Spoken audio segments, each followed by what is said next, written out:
Seorang pria sedang menggunakan lipstik merah pada bibirnya, menggambar eyeliner biru. Dia adalah seorang raja, yang mengundang para bangsawan untuk menghadiri pesta.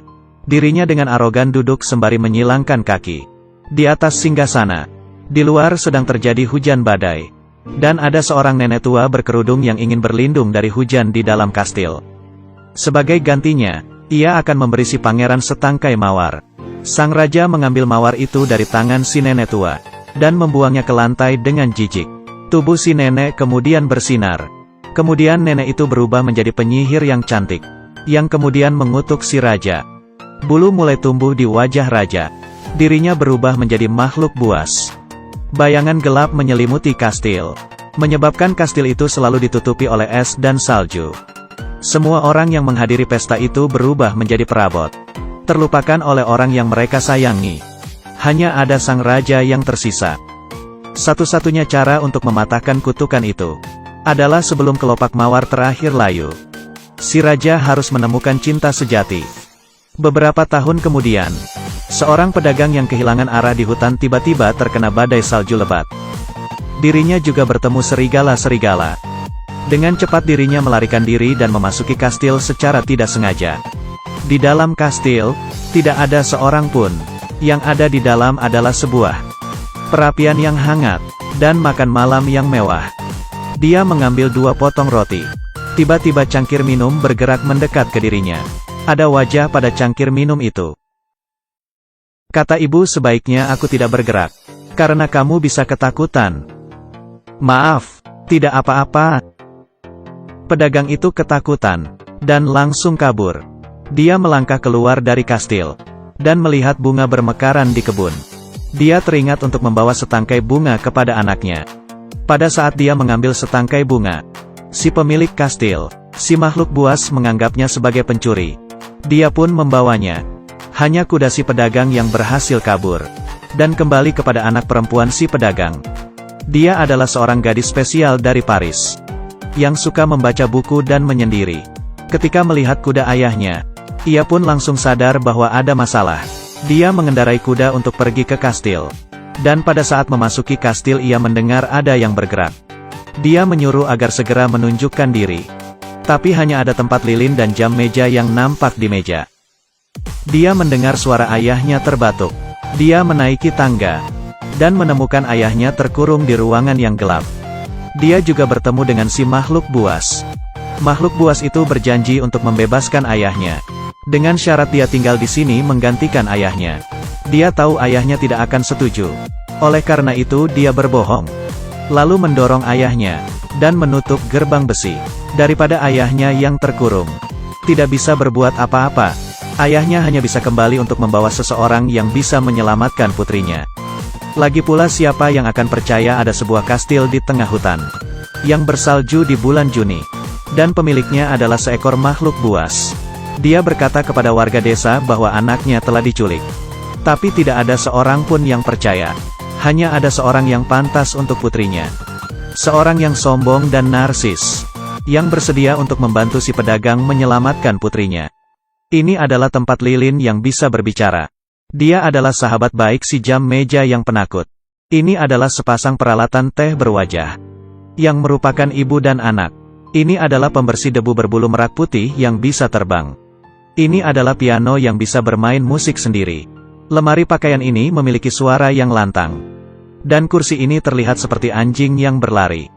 Merekalah yang bertanggung jawab untuk memasak dan mengurus kehidupan sehari-hari si makhluk buas. Juga dalam keputusasaan, menunggu waktu berjalan, kelopak mawar ajaib mulai berguguran.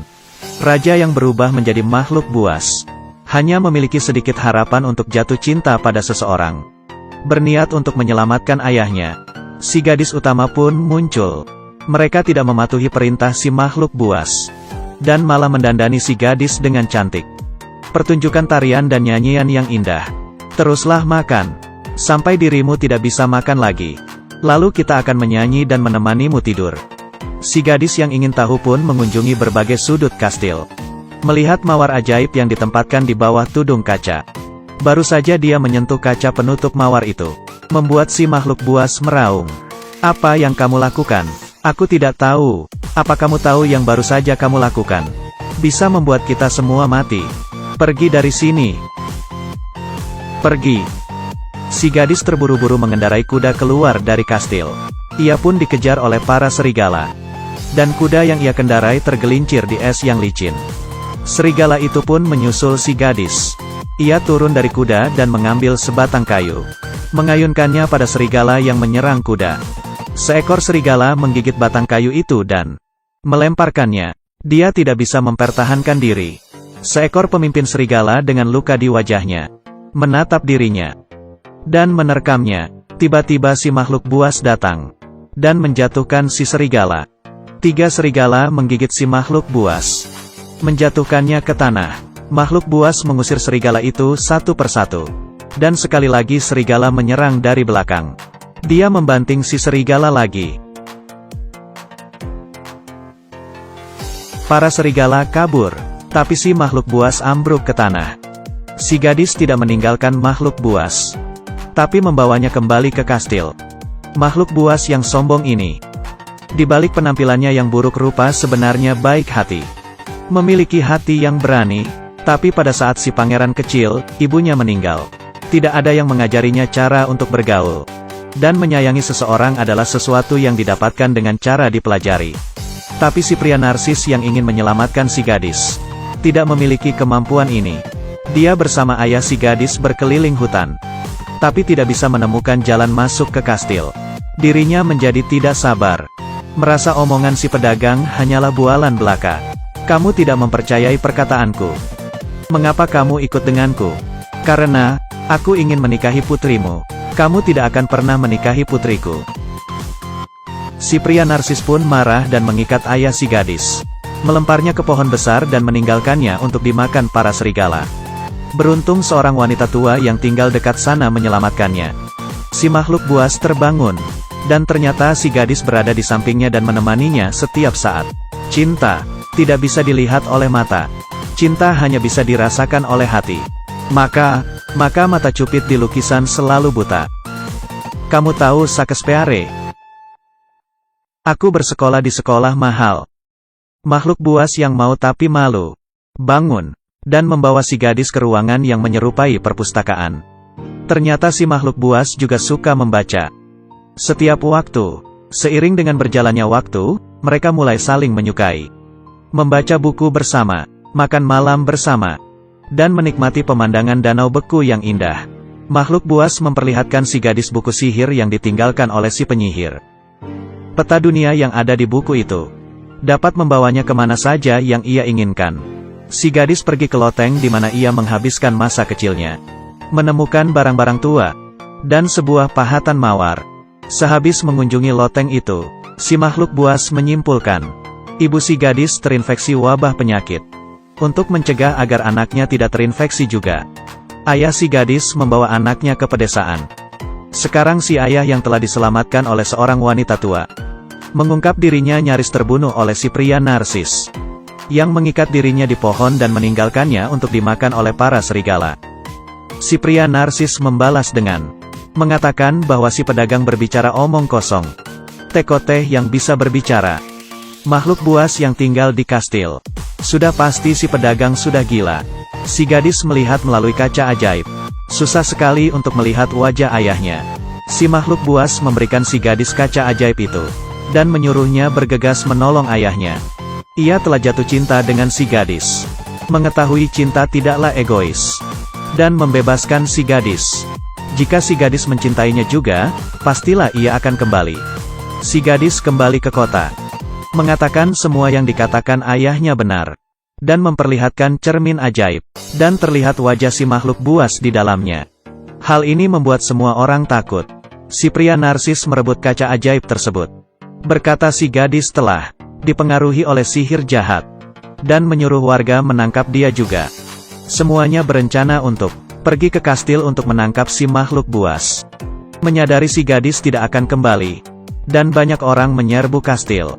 Membuat si makhluk buas tidak percaya diri. Tekoteh dan tempat lilin siap melakukan perlawanan terhadap penyusup. Serang. Semua meja, kursi dan perabotan bergerak.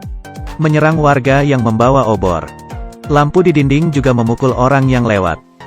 Buku-buku beterbangan, dan baju warna-warni menyembur keluar, mendandani para penyusup, dan menakuti mereka. Tekoteh menyemprotkan air panas dan jam meja menggunakan jarum sebagai pedang. Piano menyeruduk kerumunan warga, membuat warga mental kesana kemari.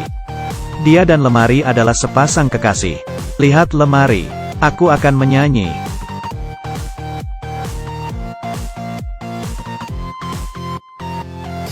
Mengagumkan.